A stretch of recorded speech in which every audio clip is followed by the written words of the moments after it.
Bismillahirrahmanirrahim. Assalamualaikum warahmatullahi wabarakatuh. Baik, pada kesempatan kali ini saya memiliki tugas dari mata kuliah statistika dari dosen pengampu Andi Faisal SE MAK. Sebelum itu, perkenalkan, nama saya Wahyu Andika dari program studi perbankan syariah dari kelas 2300C pada hari Rabu pukul 7.30 sampai 10.00. Pada kesempatan kali ini saya akan menjelaskan tentang eksplorasi asumsi dalam penelitian uji normalitas, homogenitas, dan linearitas. Uji normalitas adalah sebuah uji yang dilakukan dengan tujuan untuk menilai sebaran data pada sebuah kelompok atau data variabel. Apakah sebaran data tersebut berdistribusi normal atau tidak?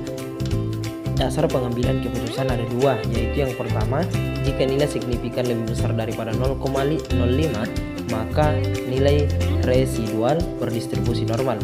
Jika nilai signifikan lebih kecil daripada 0,05, maka nilai residual tidak berdistribusi normal. Setelah itu kita lanjutkan kepada langkah-langkahnya, yaitu yang pertama kita buka window variable view terlebih dahulu, kemudian kolom name kita isikan dengan permen A sesuai dengan data yang kami ambil. Kemudian pada kolom desimal kita kasih angka 0. Kemudian pada kolom kedua kita isikan dengan permen B. Setelah itu pada kolom desimal kita isikan juga dengan angka 0. Kemudian maturnya kita ganti dengan skal. Setelah kita ganti dengan skal, maka selanjutnya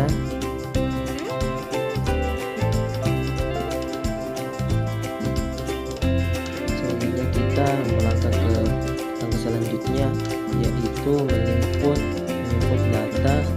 Kita input data ini ke data view, kemudian kita masukkan data yang sudah kita sediakan.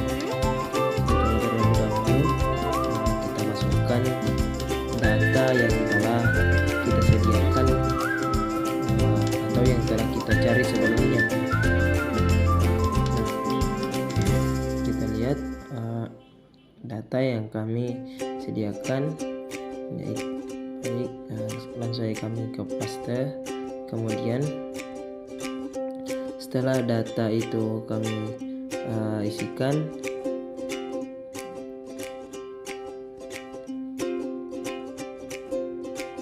kemudian kita pilih insight, lalu describe, kemudian kita explore dari nilai itu kita masukkan ke dependent list, lalu permen A kita masukkan, lalu setelah kita masukkan, kita klik plot. Setelah kita masukkan permen B, kita klik plot. Setelah kita klik plot, kemudian pada descriptive kita klik start and leave. Kemudian kita klik normality plots with test.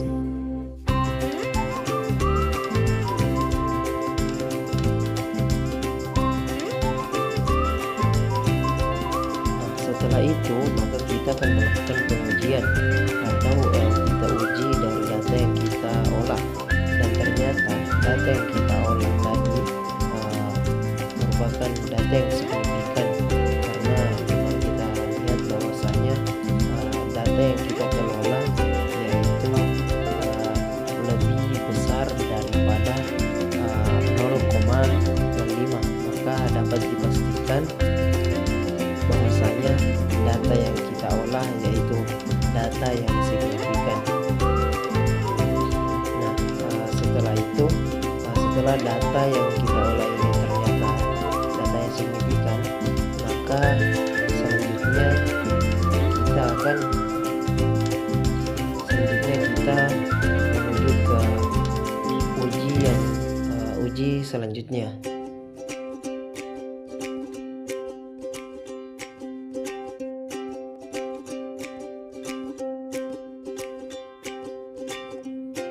Baik, selanjutnya yaitu uji homogenitas adalah sebuah pengujian yang dilakukan untuk mengetahui sama tidaknya variasi-variasi dua buah distribusi atau lebih. Dasar pengambilan keputusan ada dua, yaitu jika nilai signifikan lebih besar daripada 0,05 maka distribusi data homogen. Yang kedua, jika nilai signifikan lebih kecil daripada 0,05 maka distribusi data tidak homogen. Selanjutnya yaitu kita masukkan data yang telah kita miliki, yaitu dengan kita buka file normalitas, yaitu dengan memasukkan data yang telah kita sediakan dari awal, yaitu dari permen A dan permen B. Setelah data yang kita sediakan sudah ada, maka langkah selanjutnya yaitu kita klik analisis, maka kita klik convergence, kemudian kita pilih on Y ANOVA. Kemudian setelah kita pilih on Y ANOVA, maka kita isikan dependent list dari data permen A, kita akan ke dependent list. Setelah itu yaitu kita klik option. Setelah kita klik option, maka kita klik homogeneity of variance test, kemudian kita klik continue. Setelah kita klik continue, maka kita klik OK. Setelah itu kita melakukan uji coba, dan dapat kita lihat bahwasanya data yang kita kelola merupakan data yang homogenitas. Dalam artian setelah kita klik kunci besar, maka selanjutnya kita klik 0,05. Jadi data yang kita kelola data yang homogenitas. Selanjutnya uji linearitas. Uji linearitas bertujuan untuk mengetahui apakah dua variabel atau lebih yang diuji mempunyai hubungan yang linear atau tidak secara signifikan. Uji ini biasanya digunakan sebagai persyarat dalam analisis kolerasi atau regresi linear. Dasar pengambilan keputusan terbagi menjadi dua, yaitu yang pertama, jika nilai signifikan deviation from linearity lebih besar daripada 0,05 maka terdapat hubungan yang linear antara variabel bebas dengan variabel terikat. Yang kedua, jika nilai sig deviation from linearity lebih kecil daripada 0,05 maka tidak terdapat hubungan yang linear antara variabel bebas dengan variabel terikat. Selanjutnya langkah-langkahnya yaitu pada uji kali ini, yaitu kita buka data Android pada data yang telah kita sediakan, yaitu kita klik analysis, kemudian kita klik regression, kemudian kita klik linear. Nah, pada kesempatan kali ini kita akan menjelaskan langkah-langkah daripada uji linearitas. Kemudian dari kolom pertama itu kita isikan dengan X1 dengan tipe lain, kemudian kita isikan desimal dengan angka 0, kemudian label memotivasi, dan kemudian kolom kedua kita isikan dengan X2 dengan desimal 0 dengan label fiskal, kemudian kolom ketiga kita isikan dengan Y dengan desimal 0, kemudian kita isikan label yaitu prestasi, kemudian maksud kita ganti dengan skala, semuanya kita ganti dengan skala. Setelah itu kita masukkan data atau data yang telah kita sediakan tadi, yaitu dari atau nilai X1, X2 dan nilai Y.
data yang kita masukkan, kemudian kita klik option, kemudian kita klik text for linearity.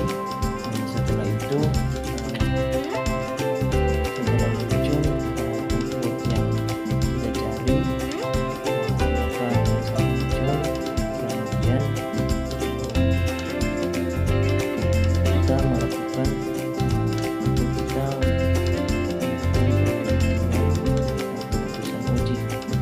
dengan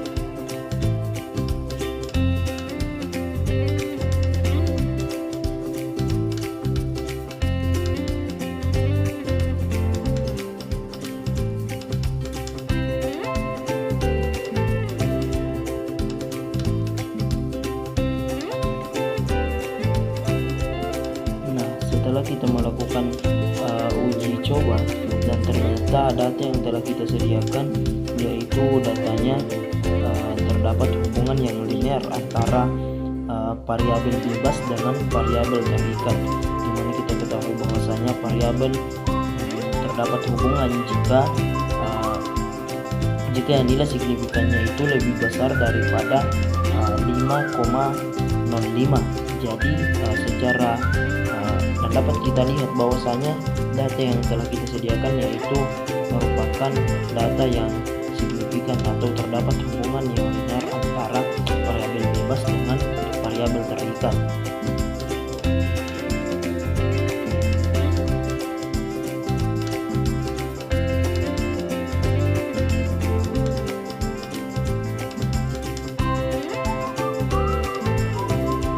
Selanjutnya kita mengarah kepada analisis regresi, yaitu analisis regresi linear berganda. Analisis regresi linear merupakan salah satu alat dalam statistika yang digunakan untuk mengetahui ada atau tidaknya hubungan antara variabel bebas terhadap variabel tidak bebas atau respons. Dengan tujuan dari analisis regresi berganda adalah untuk mengetahui signifikansi pengaruh variabel prediktor terhadap variabel dependen sehingga dapat memuat prediksi yang tepat. Nah, selanjutnya kita melakukan analisis atau uji coba. Nah, di sini kita sudah menyediakan data yang telah kita olah dari awal, yaitu dari nilai X1, X2 dan juga nilai nilai Y. Nah, kemudian setelah kita melakukan percobaan ini, maka langkah awal yang kita lakukan yaitu kita identifikasi data terlebih dahulu, kemudian kita klik analis, kemudian kita klik descriptive statistic, kemudian kita klik explore, kemudian isikan dependen Y, setelah itu kita ke arah panah sehingga Y masuk ke dalam kotak dependen, kemudian isikan dependen S X1, setelah itu kita isikan dependen S X1 dengan X2, kemudian kita klik tanda panah sehingga X1 masuk ke dalam kotak dependen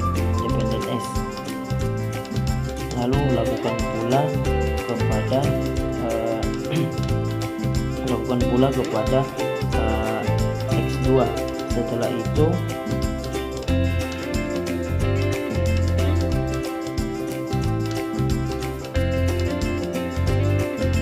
di sini kita sudah melakukan penguji cobaan, maka kita melakukan uji coba di sini dan apakah data yang kita kelola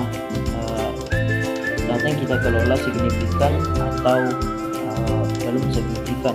Maka di sini kita akan mengetahui jika nilainya sudah muncul. Dan data yang telah kita masukkan merupakan data yang signifikan. Mengapa data yang signifikan? Karena lebih besar daripada 0,05. Dimana kita ketahui bahwasanya jika signifikan lebih besar daripada 0,05, maka secara otomatis dapat kita katakan bahwasanya data yang kita kelola yaitu data yang signifikan. Setelah itu kita klik statistik, kemudian klik confidence interval, kemudian kita klik collinearity diagnostic, kemudian kita klik continue. Setelah kita klik continue, kita klik OK, maka secara otomatis data yang telah kita kelola atau data yang mau kita uji sudah dapat kita kelola, dan dapat kita ketahui bahwasanya data yang telah kita kelola yaitu data yang signifikan, karena dapat kita lihat bahwasanya datanya yaitu di atas atau lebih besar daripada 0,05.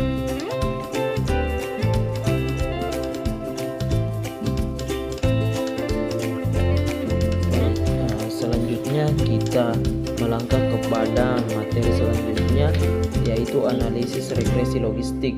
Analisis regresi logistik sama halnya dengan regresi linear, namun dengan variabel respon atau independen berupa biner.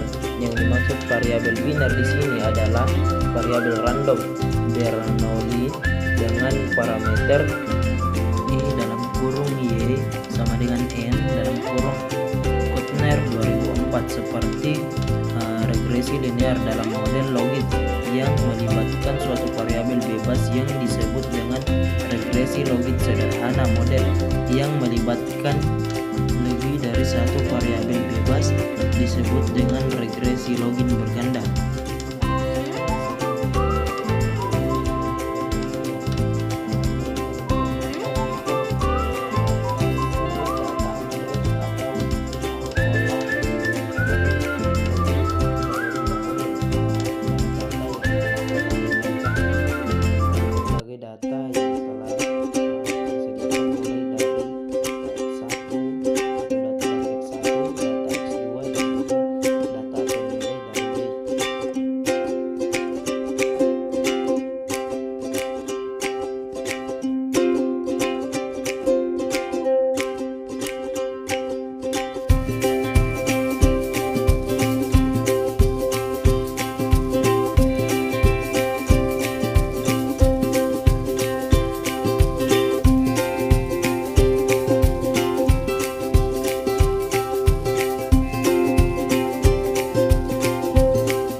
Setelah data kita isi, maka langkah selanjutnya yang kita lakukan yaitu dengan cara kita klik analis, kemudian kita klik descriptive statistik, kemudian kita klik cross tabs, kemudian akan tampil layar seperti ini.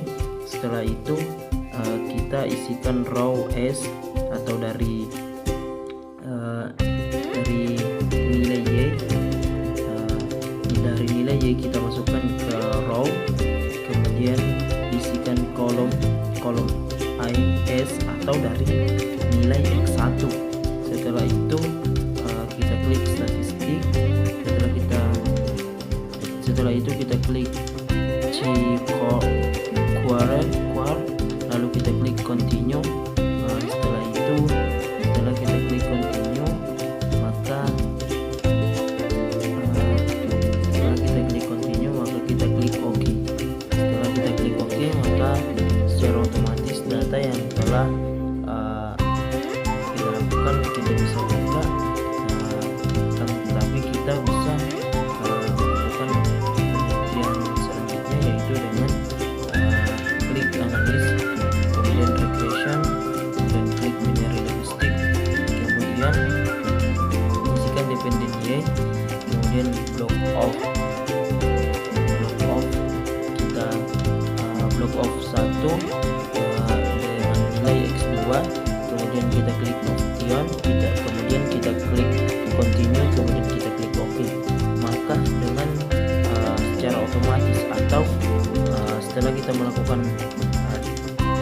langkah-langkah tadi, maka dapat kita melihat atau hasil daripada uji coba yang telah kita lakukan. Bahwasanya data yang telah kita kelola merupakan data yang signifikan karena datanya yaitu lebih besar daripada 0,005. Jadi data yang telah kita kelola ini merupakan data yang signifikan. Jadi mungkin sampai di sini tugas dari saya atau sedikit video dari saya. Kurang dan lebihnya mohon disempurnakan, karena hanya Allah lah yang pemilik kesempurnaan. Kurang dan lebihnya mohon dimaafkan. Yang ucapkan wassalamualaikum warahmatullahi wabarakatuh.